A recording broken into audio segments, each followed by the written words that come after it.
Oi pessoal, tudo bem? Meu nome é Letícia, eu sou fonoaudióloga, trabalho aqui na Lume e eu tenho experiência com atendimentos de crianças no Brasil e fora do Brasil.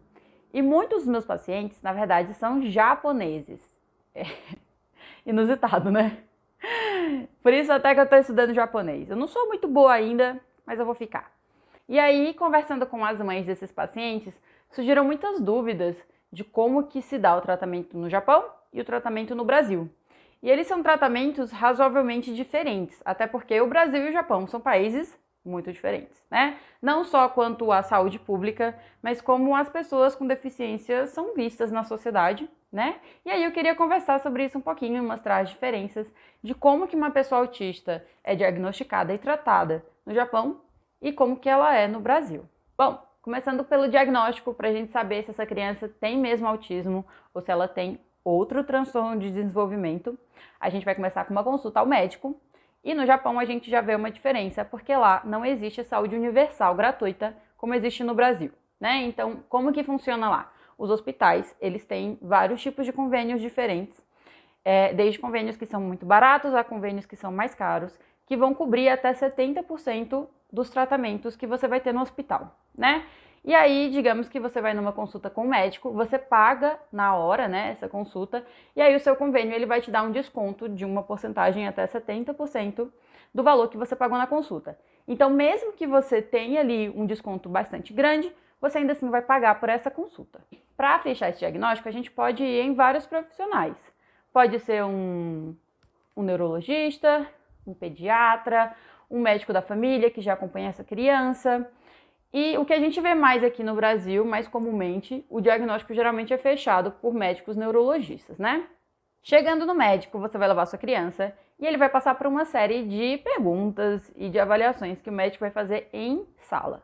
O médico aqui, ele vai contar com a própria experiência dele. Então, se ele é uma pessoa que já trabalhou com autismo, ele vai ter um pouquinho mais de mão para entender sobre sinais que a gente vai ter que ficar alerta em comparação com médicos que não viram tantas crianças autistas assim, até porque o autismo ele é um espectro e as coisas elas aparecem de forma diferente em cada criança. Você tem sintomas que vão aparecer numa criança de uma forma muito mais evidente do que em outras crianças.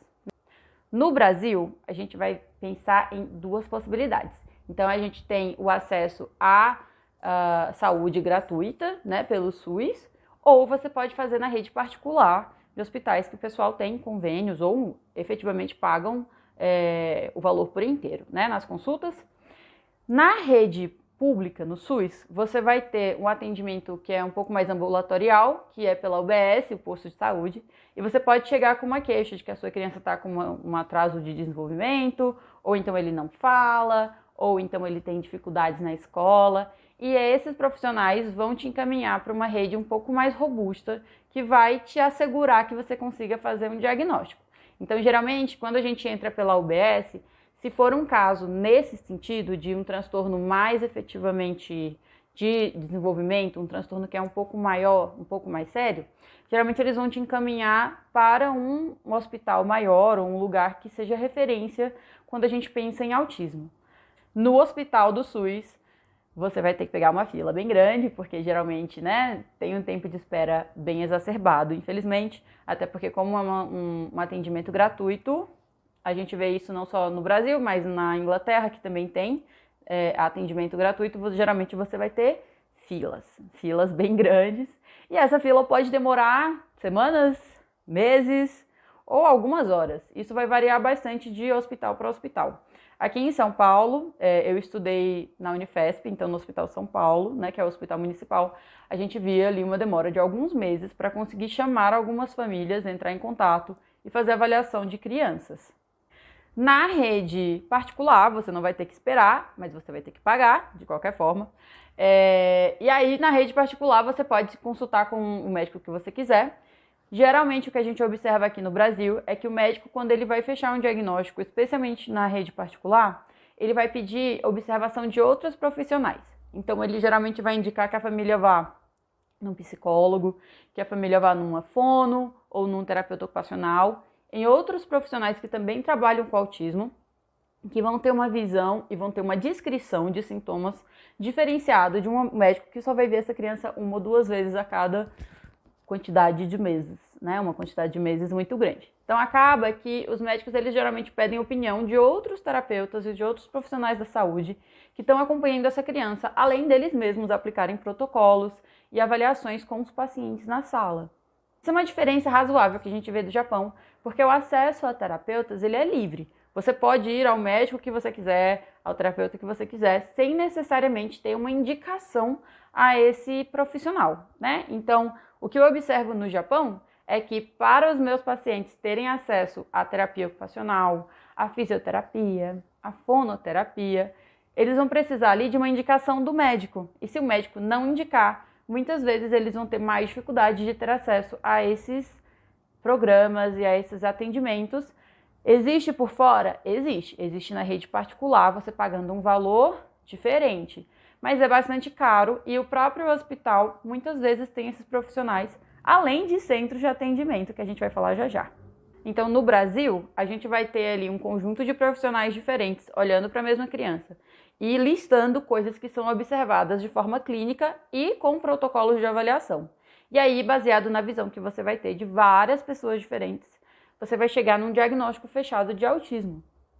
Quanto ao acesso ao tratamento, no Japão, a gente vai ter essa questão que eu já expliquei de precisar de indicação médica. Então, eu vou contar uma história de um paciente que para mim foi muito marcante. Era uma criança que não falava nada, a família veio conversar comigo, é uma criança que já tem diagnóstico de autismo, e eu pedi, né, pra gente tentar achar uma terapeuta lá, porque tem alguns desvios de fala e alguns transtornos motores de fala que fica muito difícil a gente habilitar online, né? E aí, os pais me contaram que eles foram até o médico e o médico disse que não iria indicar uma fonoaudióloga porque aquela criança não falava. Enquanto no Brasil é 100% contrário. Porque a criança não fala, a gente vai levar ela no fonoaudiólogo.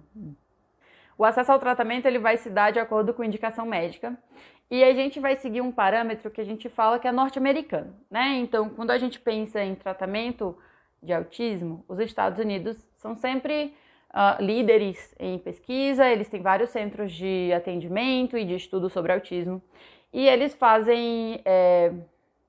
Eles produzem bastante material e bastante artigos comprovando a eficácia de alguns tipos de abordagem no tratamento das crianças autistas, né? E aí, nessas indicações, nesses artigos que eles fazem, eles geralmente vão indicar ali uma quantidade de horas, qual tipo de abordagem que você vai usar, quais são os profissionais que você vai procurar, né?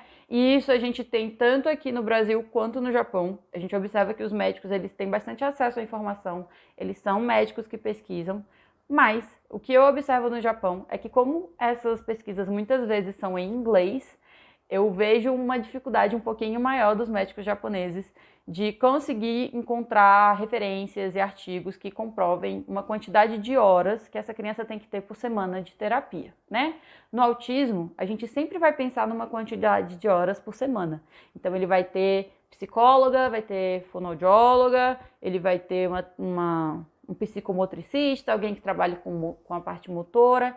E essa quantidade de horas por semana, ela vai ser bem alta, né? Quanto à quantidade de horas, aqui no Brasil, como a gente vai ter acesso pela rede particular e pela rede pública, na rede pública você também vai ter uma quantidade de horas que é bem menor do que é recomendado, né? Geralmente a gente vê ali de 10 horas até 40 horas por semana sendo recomendado, tipo assim, 8 horas de terapia todos os dias, sem tirar, né? Tirando sábado e domingo, mas é bastante coisa, né? Essa orientação, ela tem referência científica, ela tem um porquê dela existir, né? Tem comprovação de que essa quantidade de horas vai surtir efeitos para as crianças. No Japão, muitas vezes o que a gente vai observar é que as crianças vão ter acesso a essas terapias, mas elas vão ser bastante esporádicas e elas vão entrar e sair. Então, a criança vai ter acesso a fono, por exemplo, por 3 meses, 2 vezes por semana. E aí, depois disso, acaba esse programa, ela vai ter que ser indicada de novo para ir para a fono ou para qualquer outro terapeuta. Aqui no Brasil, na rede pública, você vai ter menos horas por semana também. Então, 1 vez por semana, por exemplo, ou 2 vezes por semana. Porém, você não tem uma data para terminar isso, né? Você não tem uma data limite, você não tem um tempo limite. Então, você pode continuar fazendo as horas. Talvez por conta da idade da criança ele seja relocado, né, de turma e de horário de terapeuta, mas ele provavelmente vai continuar a ser atendido sem nenhum problema, porque a gente não tem uma restrição de quantidade de atendimentos para essa criança. Na rede particular aqui no Brasil, o convênio ele é obrigado a cobrir todas as horas. Então, se você vai fazer 40 horas por semana, 8 horas de terapia por dia, imagina isso? O convênio vai ter que pagar e vai pagar por inteiro, porque isso está na lei de inclusão. Os convênios eles são obrigados a cobrir todas as horas de terapia aqui no Brasil. Então, acaba que ele é algo caro, que você tem que pagar mensalmente. Porém, se você comparar com o valor que seria sem o convênio, sem o reembolso, é muito mais alto. O acesso à medicação ele também vai variar, tanto no Brasil quanto no Japão. O convênio médico ele te dá uma porcentagem de desconto, né, na compra da medicação, mas não é nada assim incrível a ponto da medicação ficar muito barata, pelo menos aqui, né? Existem alguns medicamentos que o SUS aqui no Brasil ele dá. Porém, para questões psicológicas, não é muito comum que esses medicamentos eles sejam dados assim de uma forma gratuita. Quando a gente pensa na escola, a gente vai ter uma diferença bem grande entre o Japão e o Brasil. Então, pensando que os dois países vão ter tanto um sistema público de educação como particular, o que eu observo do Japão é que o contato com as escolas ele é um pouquinho dificultado. E não porque os pais não podem ir ou visitar, né? Muitas vezes eles vão participar bastante das comemorações na escola, as crianças vão receber diplominhas ali de primeira, segunda, terceira série. O problema é que a escola ela faz um planejamento para a turma, né? Pelo ano e não por criança. No Brasil isso também acontece. Porém, se eu tiver um paciente que tem uma forma de aprendizagem diferente, então uma criança que tem TDAH, uma criança que tem dislexia, autismo. Muitas vezes a escola vai fazer um planejamento específico para aquela criança. E essa criança ela tem direito a ter um acompanhante dentro da sala de aula, que a própria escola tem que prover. Isso acontece? Nem sempre. Embora esteja na lei, nem toda escola vai ter alguém para dar esse suporte aqui no Brasil. A família pode requisitar essa pessoa na área particular, né, contratar essa pessoa por fora, e colocar essas horas no convênio. Por quê? Porque o convênio tem que cobrir as horas de tratamento dessa criança. E imagina, a gente estava falando de 1 milhão de horas de atendimento. Se você tem uma terapeuta todos os dias com a criança na sala de aula, adaptando o material dela, fazendo estratégias diferentes para ela aprender, né? Você já tem aí 5, 6 horas por dia que essa criança vai estar com uma terapeuta, que ela vai estar acompanhada, né? E com um planejamento específico. No Japão, eu já tentei, gente, de todas as formas possíveis, juro. Eu tenho pacientes em prefeituras diferentes e, assim, sempre o meu acesso à escola, ele é muito limitado. Eles recusam muitas vezes até orientações dos médicos, né? Eles não seguem orientações médicas japoneses. O médico japonês passou uma orientação para a escola japonesa e ainda assim eles têm um método que é infalível e é isso mesmo, né? Então acaba sendo um pouco difícil esse contato com a escola. Além de que no Japão existem as escolas especiais, que são para crianças com deficiência. O problema dessas escolas especiais é que elas não são nada inclusivas, né? Elas podem até ter uma proposta diferente, é uma escola que trabalha em independência, porém, se você pega todo mundo que tem deficiência e coloca numa caixinha, e todo mundo que não tem deficiência e coloca na outra caixinha, essas pessoas nunca vão se ver, né? E o que a gente observa muitas vezes é que as pessoas, elas subestimam pessoas que têm deficiência, né? Professores muitas vezes subestimam a pessoa que tem deficiência, porque ela não tem ali um padrão de comportamento que mostra que ela aprende rápido. Mas mesmo assim ela aprende, né? Ela tem o ritmo dela. E aí nas escolas típicas você tem um monte de gente que vai sair dessa escola e que vai estar na sociedade e que não teve contato nenhum com pessoas deficientes. Então elas não sabem muito bem o que fazer, elas não sabem como falar com essas pessoas, elas não sabem como agir. Então essa distinção entre escolas, ela acaba regredindo no fator de inclusão. Aqui no Brasil, isso não existe. A lei de inclusão, ela pede que essas crianças sejam incluídas em escolas típicas, né, de pessoas normais, entre aspas. Porque assim você vai ter todas as pessoas de diferentes cores, de diferentes religiões e de diferentes formatos, todas incluídas na mesma sala de aula, convivendo e trabalhando essa convivência com os seus desafios, com as suas dificuldades. E agora na questão social, eu não tenho dados científicos para isso, mas eu tenho muitas histórias e acompanhamentos que eu faço com pacientes há bastante tempo.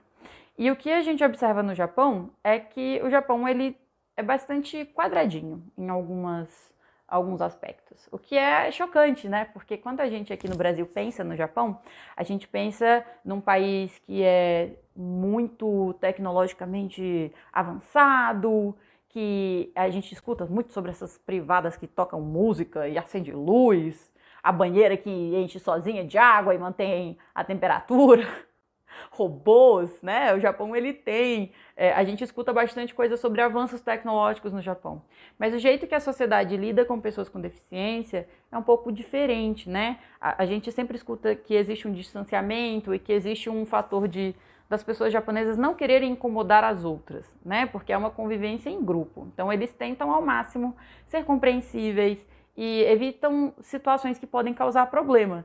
E aí você tem coisas desde não falar no telefone dentro do ônibus ou do metrô, porque você não quer incomodar os outros, até não passar perfume, porque o cheiro do seu perfume pode incomodar uma pessoa dentro do transporte público. O que é um pouco extremo, eu acho. Aqui no Brasil, eu acho que a gente é um pouquinho mais narigudo, né? A gente se enfia mais em situações que talvez a gente não deveria se enfiar. E, às vezes, isso tem um lado bom, né? Por conta da lei de inclusão, a gente tem outros fatores que aparecem, como empregabilidade para pessoas com deficiência, vagas específicas, fila prioritária, e tudo isso garante que você vai ver essas pessoas na sociedade e você vai passar por situações em que você vai ver uma mãe, por exemplo, tendo super dificuldade com uma criança. Aqui no Brasil, a tendência é que alguém vá se enfiar. Nem sempre isso é bom, mas muitas vezes eles vão ajudar. Então, é uma criança que está jogando tudo no chão, eles vão lá e ajudam a pegar as coisas do chão. É uma criança que está chorando bastante, está muito chateada, eles vão tentar conversar com a criança, né? Nem sempre isso é bom. Nem sempre isso é bom, nem sempre isso ajuda. Mas você vê uma tentativa, né, de tentar se conectar, uma tentativa de tentar ajudar, mesmo que não tenha um bom resultado, tem uma boa intenção. No Japão, o que eu escuto de relatos é que quando isso acontece, todo mundo olha, mas ninguém faz nada. O que tem o seu lado positivo, porque às vezes é melhor que você se distancie nessa situação, né, interferir na vida dos outros, mas às vezes você poderia dar uma ajuda um pouquinho mais singela, né, e não ficar só olhando, porque esse sentimento de ser observado, de ter todo mundo olhando para você, te julgando, e você nem sabe se é um julgamento bom ou ruim, é muito difícil, especialmente para mães que são julgadas, seja criança típica, seja criança atípica, as pessoas sempre vão olhar para elas quando a criança der um berro. Então é isso, gente. Eu espero que vocês tenham gostado. Se vocês tiverem mais alguma coisa sobre o Japão que eu não incluí aqui, que vocês achem importante, coloque aqui embaixo pra gente conversar sobre. Se você mora no Japão e tem uma criança, me conta como é por aí. E foi um prazer conversar com vocês. Tchau, tchau!